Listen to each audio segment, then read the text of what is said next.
歡迎收睇戀講馬，一個以戀愛嘅心態嚟評述馬匹嘅節目。Hello，大家好啊！又嚟到呢個先拔頭籌專登第一場啊！咁就呢個黑卡嘅安迪資訊呢，就有出貼士，嗰個賽馬全方位就未有，咁啊唔緊要啦。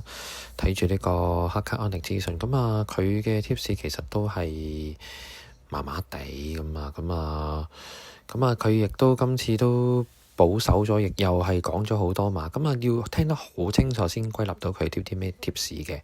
咁首先佢所講嗰個叫做連贏三重彩膽啊，就係呢個傳承者。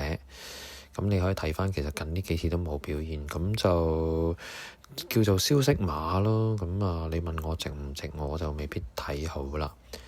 咁然之後佢就貼多個叫做位置 Q 膽啊，呢個風雲又係冇乜表現，咁唯一講就係3歲馬，咁值唔值呢？我都係唔係咁睇好啊。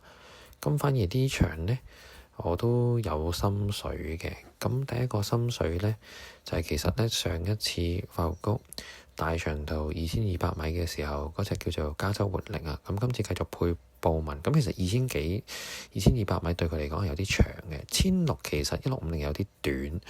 咁啊，但係其實水準唔係好高，本身個評分已經新低，又再配多次布文，咁可能先行擺喺2、3位，一轉彎入直路一衝，其實已經過晒。咁所以我覺得呢個反而係一個叫做3重彩或者連贏嘅 Q 膽啊。咁呢個俾大家參考。